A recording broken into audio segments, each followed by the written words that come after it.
ಇನ್ಮುಂದೆ ನಿಮ್ಮ ಒಂದು ವಾಟ್ಸಪ್ಪನ್ನು ನೀವು ಯೂಸ್ ಮಾಡಬೇಕಂದ್ರೆ ನಿಮ್ಮ ಒಂದು ಮೊಬೈಲಲ್ಲಿ ಸಿಮ್ ಕಾರ್ಡ್ ಇರಬೇಕು ಕಂಪಲ್ಸರಿ. ಇಲ್ಲಾಂದರೆ ವಾಟ್ಸಪ್ಪು ಆಟೋಮೆಟಿಕ್ಲಿ ಲಾಗೌಟ್ ಆಗುತ್ತೆ, ಯಾರು ಕೂಡ ಯೂಸ್ ಮಾಡೋಕ್ಕಾಗಲ್ಲ. ಸೊ ಈ ಒಂದು ಅಪ್ಡೇಟನ್ನು ಗೌರ್ಮೆಂಟ್ ಅವರು ಲೇಟೆಸ್ಟ್ ಆಗಿ ಕೊಟ್ಟಿದ್ದಾರೆ. ಮಾರ್ಚ್ 1ರಿಂದ ಈ ಒಂದು ರೂಲ್ಸ್ ಜಾರಿಯಾಗಿದೆ.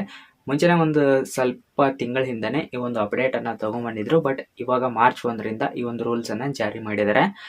ಯಾಕೆ ಅಂತ ನೋಡೋದಾದ್ರೆ, ರೀಸೆಂಟ್ ಆಗಿ ತುಂಬಾ ಸ್ಕ್ಯಾಮ್ಗಳು ಆಗ್ತಾ ಇದೆ ವಾಟ್ಸಪ್ಗಳಲ್ಲಿ. ಇದನ್ನೆಲ್ಲ ನೀವು ಕೂಡ ನೋಡಿರ್ತೀರಾ. ಸ್ವಿಮ್ ಸ್ವ್ಯಾಪ್ ಮಾಡೋದು. ಸ್ವಿಮ್ ಸ್ವ್ಯಾಪ್ ಅಂದ್ರೆ ನಿಮ್ಮೊಂದು ಮೊಬೈಲ್ ನಂಬರ್ ಕಳೆದು ಇರುತ್ತೆ ಅಂತ ಅನ್ಕೊಳ್ಳಿ. ನಿಮ್ ಡೀಟೇಲ್ಸ್ ಹೆಂಗೋ ಹ್ಯಾಕರ್ ಗೊತ್ತಿರುತ್ತೆ.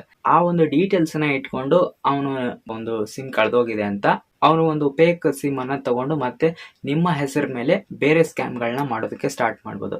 ಇದೆಲ್ಲ ಆಗಬಾರ್ದು ಅನ್ನೋ ಒಂದು ಕಾರಣಕ್ಕೋಸ್ಕರ ನೀವು ವಾಟ್ಸಪ್ ಅಕೌಂಟನ್ನು ಯಾವ ಮೊಬೈಲ್ ನಂಬರಿಂದ ಕ್ರಿಯೇಟ್ ಮಾಡಿರ್ತೀರಾ ಆ ಸಿಮ್ ನಿಮ್ಮ ಮೊಬೈಲಲ್ಲಿ ಇರಲೇಬೇಕು.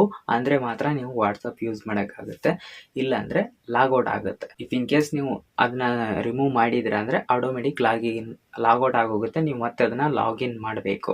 ಇನ್ನೊಂದು ಎರಡನೇ ಅಪ್ಡೇಟ್ ಏನಪ್ಪ ಅಂತ ನೋಡೋದಾದ್ರೆ, ನೀವು PC ಅಥವಾ ಲ್ಯಾಪ್ಟಾಪ್ಗಳಲ್ಲಿ ನಿಮ್ಮೊಂದು ವಾಟ್ಸಪ್ಪನ್ನು ಲಾಗಿನ್ ಮಾಡ್ತಾ ಇದ್ರೆ ಅಲ್ವಾ, ಇವಾಗ ಅದಕ್ಕೂ ಕೂಡ ಒಂದು ರೂಲ್ಸ್ ಅನ್ನ ತಗೊಂಡ್ಬಂದಿದ್ರೆ ಮಿನಿಮಮ್ 6 ಅವರ್ ತನಕ ಮಾತ್ರ ಅದು ಲಾಗಿನ್ ಇರುತ್ತೆ. ಮುಂಚೆಲ್ಲ ಏನಾಗ್ತಾ ಇತ್ತು ಅಂದರೆ, ಸೊ ಒಂದು ಮೂರು ದಿನ ಅಥವಾ 4 ದಿನ, ಒಂದು ವಾರ, 15 ದಿನದ ತನಕನೂ ಅದು ಲಾಗಿನ್ ಇರೋದು ಹಾಗೆ ಇರ್ತಾ ಇತ್ತು, ಎಕ್ಸ್ಪೈರಿನೇ ಆಗ್ತಾ ಇರಲಿಲ್ಲ. ಇವಾಗ ಮಿನಿಮಮ್ 6 ಅವರ್ ಆದಮೇಲೆ ಆಟೋಮೆಟಿಕ್ಲಿ ಲಾಗೌಟ್ ಆಗೋಗುತ್ತೆ.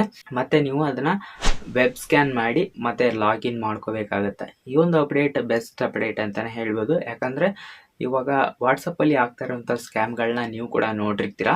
ಈ ಒಂದು ಅಪ್ಡೇಟ್ ನಿಮಗೂ ಕೂಡ ಬಂದಿಲ್ಲ ಅಂದರೆ ವಾಟ್ಸಪ್ಪನ್ನು ಒಂದ್ಸಲ ಪ್ಲೇಸ್ಟೋರಲ್ಲಿ ಅಪ್ಡೇಟ್ ಮಾಡ್ಕೊಳ್ಳಿ.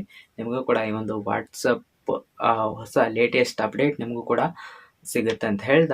ಹೋಪ್ ನಿಮಗೆ ವಿಡಿಯೋ ಇಷ್ಟ ಆಗಿದೆ ಅಂತ ಅನ್ಕೋತೀನಿ. ಚಾನಲ್ನ ಸಬ್ಸ್ಕ್ರೈಬ್ ಆಗಿಲ್ಲ ಅಂದರೆ ಸಬ್ಸ್ಕ್ರೈಬ್ ಆಗಿ. ಸಿಗೋಣ ನೆಕ್ಸ್ಟ್ ವಿಡಿಯೋದಲ್ಲಿ.